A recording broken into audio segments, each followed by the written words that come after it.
How's it going, everybody? Today we're going to be putting a clutch together. This is a Honda Trail 90 clutch. Now this is actually an automatic clutch, so it took me a good amount of figuring out how to assemble these. I just assembled one in a different motor and I had the spare lying around, so I figured it would make a good example for others that might be in the same situation as me.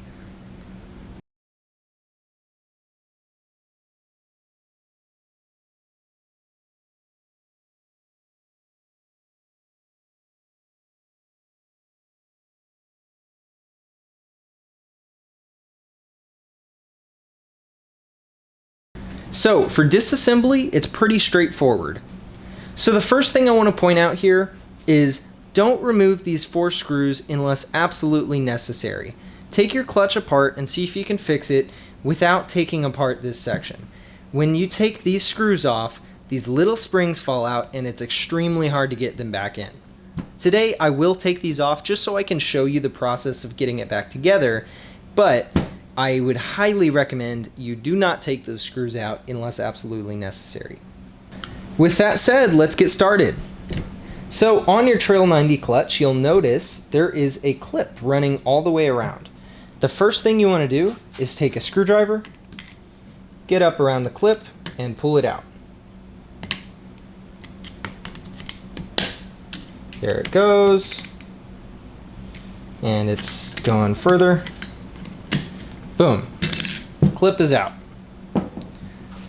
From there, you can remove all the clutch plates just by pulling up on this gear. Okay, we'll set that aside. And in here, this is the last steel plate. We're gonna pull this out. Okay, so this is the last steel plate. You notice there's springs on them, and I'll go over the exact position of these springs on reassembly. So that is all it takes to get your Trail 90 clutch apart. However, if you do want to take this last piece off, then go ahead and remove these 4 screws. But I'd highly recommend you clean it in place because, as I said, these springs suck.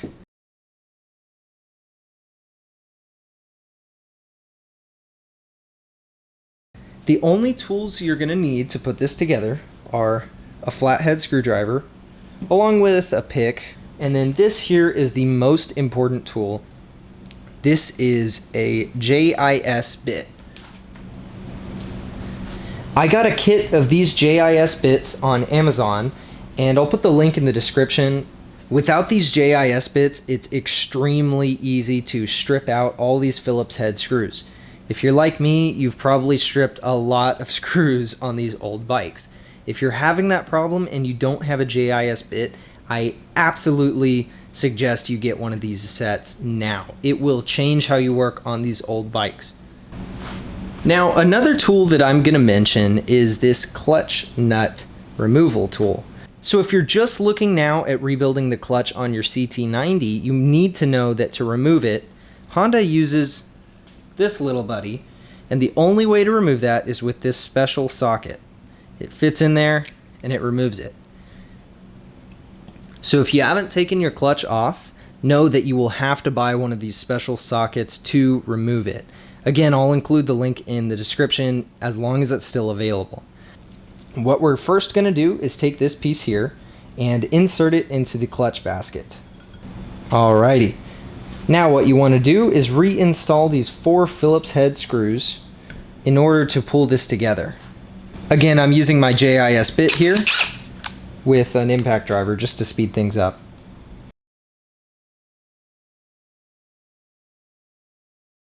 So next, you drop this piece in right there. And following that, we'll take this first steel plate. This is the one with all the springs on it.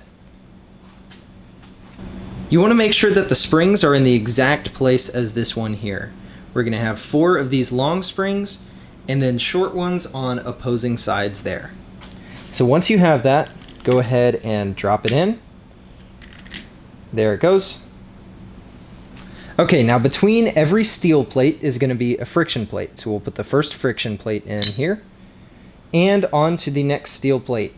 Pay extremely close attention to the order in which you install these. This is the next steel plate to install. Pay attention to these grooves as this one will not compress any of the springs.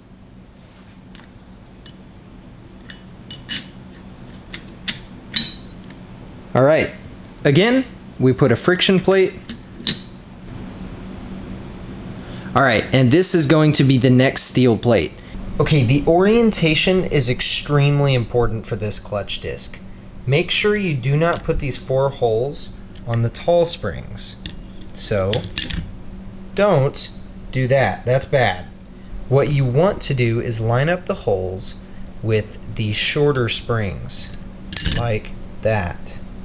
That's what you want. Okay, again, friction plate. And finally, the last steel plate.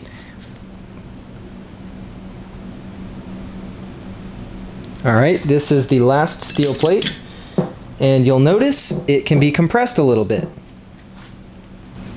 Now for the fun part. With this all assembled, you have to push it down and get this clip in there. Now it's important to note that the ends of this clip must go on a spot with a pin. Don't install this, for example, like that.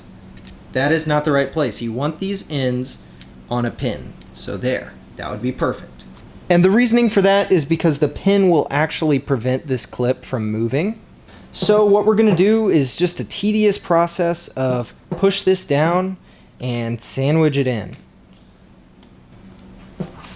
I'll work my way around here, slowly pushing down and making sure that the clip goes into this groove.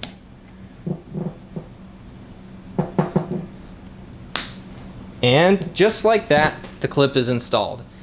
Now believe me, I've done this a number of times and it's not often that easy, but it is always possible. It's just a matter of pushing it deep into the groove so that you get past that pin. Okay, I actually did forget a step here. Because I removed these springs, I need to reinstall them. So what you need to do is grab your spring and push it into the hole. Each one of these shafts has a little hole, so you can see I fit it in there. And take any device you like. I find that a pick or a flat blade screwdriver works pretty well. And you want to grab this spring and pull it onto that nub.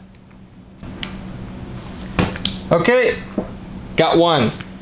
This one is proving exceptionally hard. Boom. There's 3. Here's number 4. Boom. Okay, now if I edit this to make it look like it took 10 seconds, don't believe it, it's not real. This took me probably 5 minutes. And this is like the 4th time I've rebuilt it. So just have some patience and expect these springs to fly. And just like that, our Trail 90 clutch is assembled. Now the one last check you want to do is grab this gear. It should rotate freely clockwise, but not anti-clockwise. So again, this will spin freely to the right, but not to the left if properly assembled. There is your Trail 90 clutch.